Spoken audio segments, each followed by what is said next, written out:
Teka lang, so bakit ka naiinis? Are you saying na insult ba ang dating sa'yo na kamukha ng girlfriend mo, yung mommy ni Raisa May? Nangiinis lang. Ano ba yan? Mainit lang talaga ang dugo ng mga netizen kapag papatulan mo sila. Papatulan mo sila. Hindi. Naniniwala naman ako na, na may validity. Valid kung bakit nainis sa mga netizen sa recent na reaction ng isang content creator. Kasi eto ang chika. Okay? Napikon o parang masyadong naging defensive ang reaksyon ng isang content creator. Itago natin siya sa pangalang Doc Adrian.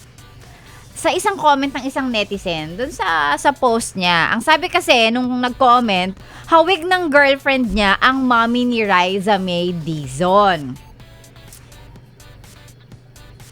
Ano nangyari? Na-offend si Doc Adrian. Okay, na-offend siya. Parang talagang nainis siya, ganyan. Nung may nag-comment ng gano'n, nakamukha daw ng girlfriend niya, si mommy ni Raisa May. Hindi ko alam, nakalimutan ko yung pangalan ni mommy. Basta yung mommy ni Raisa May, gano'n. At hinamon pa niya, okay, yung netizen na yon na mag-post ng picture ng mommy ni Raisa to, I guess, siguro to check, to compare. Sige nga, patingin ako, ganon. Parang ganon na naging dating. Binati ko siya ng maraming netizen para sa ugali niyang to. So, syempre, siguro si Doc Adrian, nung mga time na yon, he's not in a good mood, kaya he took it differently. So, nainis siya, okay? Ngayon, ang sabi naman ng mga netizen, teka lang, so bakit ka naiinis? Are you saying na insult ba ang dating sa'yo? Nung comment na kamukha ng girlfriend mo, yung mommy ni Raisa May? Well, again, it could be two things. Ang ano kasi, ang hirap malaman ng intention din ng isang tao sa pag-comment ng isang bagay. Dahil una sa lahat, hindi mo naman narinig kung paano yung delivery, 'di ba? Hindi natin alam kung baka it was just an honest, kumbaga, statement na, "Hi, kamukha niya yung mommy ni Raisa May." Pwedeng ganun, 'di ba? Or pwedeng, yun nga eh, ang hirap kasing i-gauge, lalo na kapag ka sa comment lang. Well, then again, baka yung content creator nung time na yon ay not in a good mood, no? Kaya he took it very personal. Ngayon, yung mga netizens din naman, baka, kumbaga, naging masyadong din kayo. Baka naging masyadong mapaghanap lang din ng mali. Inisip na ninyo na parang, ay, bakit ka na-offend? Oh, yung mga ganong eme.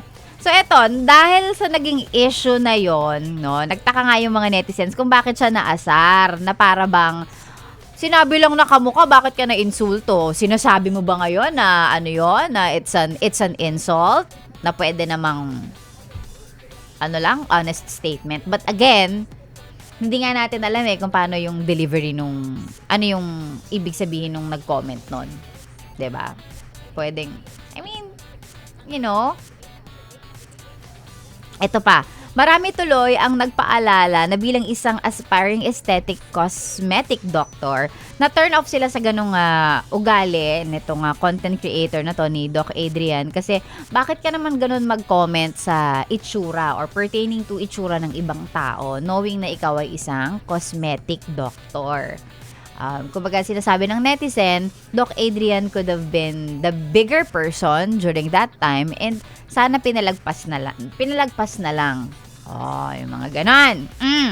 Eto pa, dahil pinag-uusapan siya, may mga ilang commenters tuloy na nag-claim na nakasama nila or nakilala daw nila dati. Lalo na nung intern pa lang at med student itong si Doc Adrian. At chinichikan nila na, nako, yung si Doc daw. Oh, di umano ay tamad mag-duty at mas nakatutok lang sa clout ng pagiging content creator. O, minsan talaga kapag naumpisahan na pag-usapan ka sa social media, marami nang magbe-bring up ng ng mga kung anik-anik na experience nila with you. And of course, maybe the others would probably be true and then yung iba nakikisawsaw na lang, nakikidagdag na lang sa issue. Again, hindi naman natin alam because these are haka-haka, kumbaga, no, speculations, mga kuro-kuro, ganyan. Chismis, hearsay, ganon, 'di ba? But yeah, may mga nagko-comment ng gano'n na tuloy tungkol sa kanya. Just because of this, ha, pag napag-usapan ka talaga sa SOCMED, eh. Eto pa, ang dami ring nag-comment or nagsasabi na parang medyo may closeta vibe si Doc Adrian. At sinasabi tuloy nila na hindi naman masamang magpakilala ka na kung yun ka talaga. Tatanggapin at tatanggapin ka naman daw. So, yan ang sinasabi ng mga netizens. Again, ito ay mga ano lang naman, ito ay mga sentiments, no? Mga comments, pakikisawsaw ng maraming netizens sa issue, ganon. Ang sa akin, yun nga ang si social media talaga sobrang ang complicated niya in a way na pwede namang pwede rin kasing nang aasar yung nag-comment nun eh. 'Di ba? Pwede naman because of all, no? Of all the kumbaga of all people na pwedeng kumbaga parang ihalin tulad or sabihin na kamuka. Ganyan.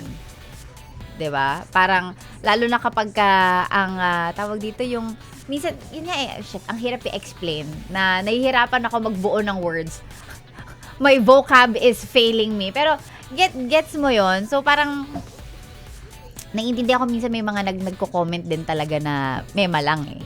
Ganon. So again, dahil comment yon, it's just a comment, hindi natin alam kung ano yung intention ng tao. Dahil again, kung nagpapakatotoo lang siya, then okay.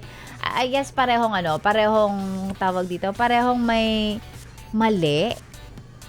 Tama ba natin sabihin may mali na pumatol si Doc Adrian? Though nag-sorry naman na siya, no, naglabas na ata siya ng side niya na parang di naman niya minimina na sabihing insulto yon or whatever, ganyan, 'di ba? But yun talaga ako naniniwala ko na dapat kapag hindi ka stable during a specific time, wag ka talaga magbasa ng comments, wag ka mag-engage sa social media because maaring iba yung dating sa'yo ng mga comments na mababasa mo. Depende kung ano yung stability ng stability ng emotions and ng ng mood mo during that time.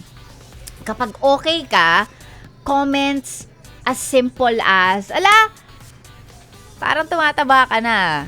Comments as simple as that can trigger something in you. Okay? So, kaya, yeah, dapat ikaw ay in a good mood, in a good, what's English of pananaw? Parang gano'n. Basta gano'n.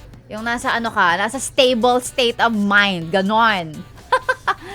Ay, nako. Pero, tinignan ko yung nahanap ko may posts ba siya? Hindi ko mahanap yung o baka hindi lang lumalabas dun sa feed nung sinearch ko. Gusto ko makita kung ano yung itsura nung girlfriend niya.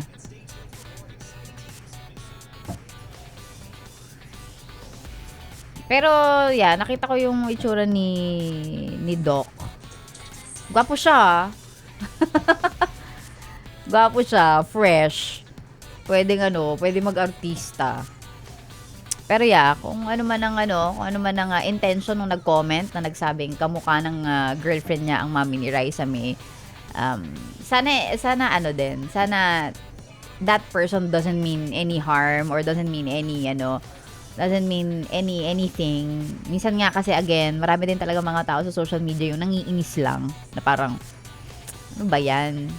And then again, also, we would like to, din naman, na kung sino man ang maisip ng mga tao na kamukha mo, then so be it. Kasi, di ba, ang ganda ay depende naman sa taong tumitingin. Di ba? Ganun din siya eh. Again, ang ganda, depende sa taong tumitingin. Kung,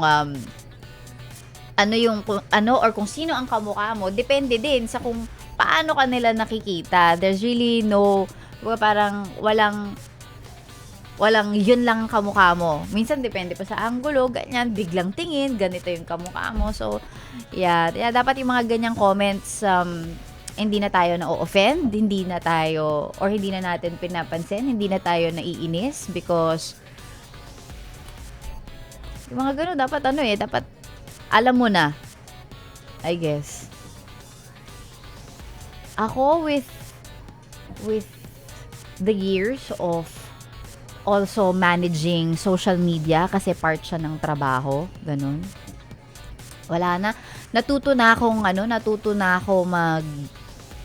mag-brush off ng whatever comment, no?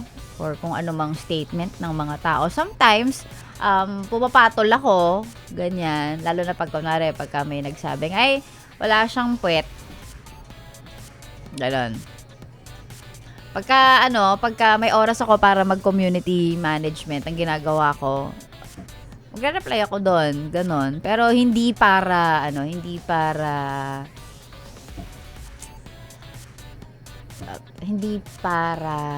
palakihin yung issue, pero more on community management, ganon. Engagement. Kasi minsan kailangan din yun kailangan mag-reply ka yung nga ganon. Pero hindi ko na siya masyadong personal. Magre-reply ako, pero okay. Ganon.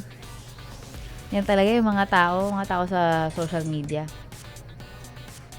Ganyan yan sila. But yeah, I guess it's also one thing that I guess social media people o social media content creators are parang something na kailangan din talaga nilang makasanayan because you're out there daming pwedeng magbigay ng comment sa'yo, daming pwedeng magsabi ng kung ano-ano, ang dami rin nilang masasabi about you. So it's really it goes down to filtering whatever you see, whatever you read, no, whatever you hear from other people, mga ganyan. Saka dapat talaga pag nasa SOCMED ka, hindi ka madaling ma-offend. Well, naiintindihan ko naman din si Doc Adrian, baka he wants to protect his girlfriend, 'di ba? And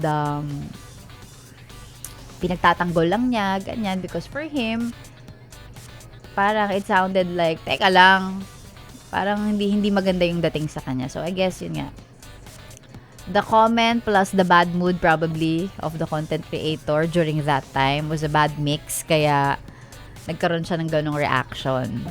No? So, at saka, I guess, para sa mga nagko-comment din, sabagay, hindi rin natin pwedeng sabihin yung mga nagko-comment na, wag na kayo mag-comment.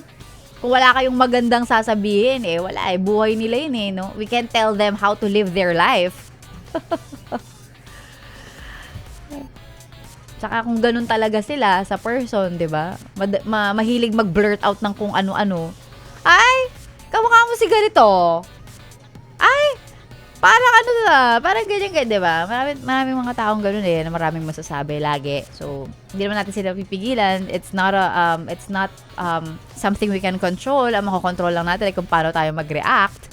So, I guess it all boils down to the content creator. Ano pang ginagawa mo dito, ha? Sinasabi ko na nga ba Solid yes friend ka talaga. Dahil nandito ka na rin lang, sige na, mag-like at mag-comment ka na. Mag-subscribe ka na rin at i-click ang notification bell. Para mapasali ka sa mga kalokohan namin. Bawal na bawal mag-no dito, ha? Kasi yes to yes!